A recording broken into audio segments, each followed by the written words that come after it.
There was no randomness in this coming together. Our epic works of healing had come together in Bruton to this specific place at this specific time. Kind of mind-blowing, really. The red dress began in 2009, and it was a small little idea that I had about bringing people together from different countries over time and space to create a cross-cultural dialogue of togetherness and peace, and very importantly, without any borders and boundaries and prejudice. The focus is always on the embroidery and on the embroiderers' stories and on the embroiderers' voices. And actually, the only women who are invited to wear the dress are the embroiderers themselves, or people that have contributed to the project, because I need to keep that focus on them all the time.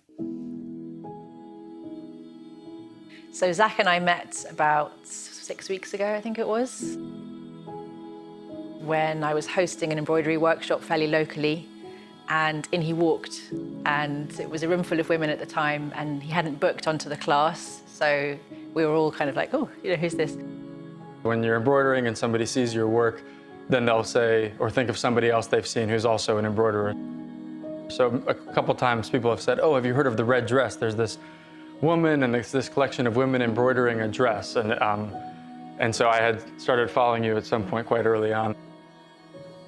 My wife and my son and I going into the co-op, and there was a flyer for embroidery for beginners. As I was reading it, I saw that it said, hosted by the creator of the red dress. And I thought, great, I really need to just connect with the embroidery community. And I am a beginner, like this, I've never taken a class, and and who cares, I just want to be around my people, which is generally like women in their 60s, it feels sometimes.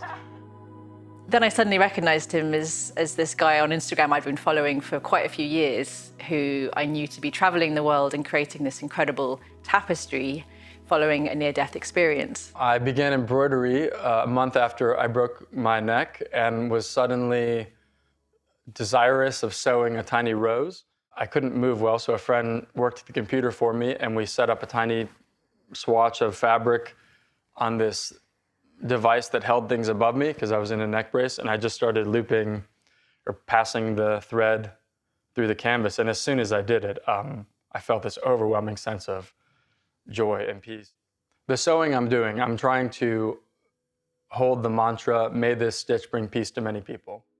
We had a lovely time in the workshop with the rest of the group, and in that time we began to kind of share a bit more about our stories, and we both realized that we were now living literally 200 meters apart, and perhaps more significantly, that our epic works of healing had come together in Bruton to this specific place at this specific time. Kind of mind-blowing, really. We arranged to meet, and I brought the dress here to Zach's place. And so we introduced the works together, and I'll never forget those hours that we spent just experiencing the pieces together. And straight away for me, it was this incredible feeling of balance between the two, the masculine and the feminine, the yin and the yang, like this kind of beautiful kind of symbiosis between the two works.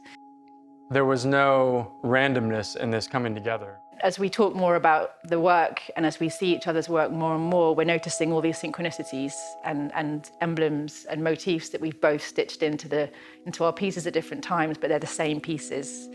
And we keep having discussions of things that are telling us more and more that we just need to be keeping aligning.